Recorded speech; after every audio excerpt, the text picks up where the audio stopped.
ഇന്ന് രാവിലെ 6 മണിയുടെ ട്രെയിൻ പിടിക്കാൻ വേണ്ടിയിട്ടുള്ള ഓർഡറായിട്ടാണ് കേട്ടോ. ചെന്നപ്പോൾ തന്നെ ട്രെയിൻ അവിടെ കിടപ്പുണ്ടായിരുന്നു. അങ്ങനെ പിന്നെ വേഗം തന്നെ ചാടിക്കയറി. അങ്ങനെ ഒരു 7:30 7:45 ആയപ്പോൾ നമ്മൾ എറണാകുളത്ത് എത്തിയിട്ടുണ്ടായിരുന്നു കേട്ടോ. അപ്പോൾ അതിരാവിലെ ഇറങ്ങിയത് കാരണം നമ്മൾ പുറത്തുനിന്ന് ഫുഡെല്ലാം കഴിച്ചിട്ടാണ് പോയിട്ടുണ്ടായിരുന്നത്. ഇന്ന് നമുക്ക് നേരത്തെ ഇറങ്ങിയതിന് പ്രധാന കാരണം വെച്ചാൽ നമ്മുടെ എക്സാമുമായിട്ടുള്ള റിലേറ്റ് ചെയ്തിട്ടുള്ള കുറച്ച് ഒരു ക്ലാസ് നമ്മൾ പുറത്ത് വെച്ചിട്ട് നടത്തുന്നുണ്ട് കേട്ടോ.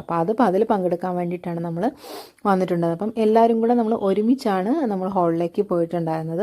അങ്ങനെ അവിടെ ചെന്ന് യൂണിഫോമൊക്കെ എടുത്തിട്ട് ക്ലാസ് സ്റ്റാർട്ട് ചെയ്യുന്നതിന് മുന്നേ എല്ലാവരും അത് റെഡി ആയിട്ടിരിക്കുകയാണ് കേട്ടോ. അതിൻ്റെ ഇടയ്ക്ക് സ്നാക്സും കാര്യങ്ങളൊക്കെ കഴിച്ച് സെറ്റായിട്ടിരിക്കുകയായിരുന്നു കേട്ടോ. അങ്ങനെ ക്ലാസ്സിൻ്റെ ഇടയ്ക്ക് ബ്രേക്കെല്ലാം കഴിഞ്ഞിട്ട് നമുക്ക് ലഞ്ച് ബ്രേക്ക് കിട്ടിയിട്ടുണ്ടായിരുന്നു കേട്ടോ. അപ്പോൾ അവിടുന്ന് തന്നെ ഫുഡും കാര്യങ്ങളൊക്കെ ഉണ്ടായിരുന്നു. അങ്ങനെ അവിടുത്തെ എല്ലാം അടിച്ചു പൊളിച്ച് എൻജോയ് ചെയ്ത് ഫുഡെല്ലാം കഴിച്ച് അങ്ങനെ ക്ലാസ് എല്ലാം കഴിഞ്ഞിട്ട് നമ്മൾ ഇറങ്ങിയിട്ടുണ്ടായിരുന്നു. അതിനുശേഷം ഒന്ന് ചായ കുടിക്കാൻ വേണ്ടിയിട്ട് നമ്മൾ വീണ്ടും റെസ്റ്റോറൻറ്റിലേക്ക് കയറിയിട്ട് നേരെ വീട്ടിലേക്ക്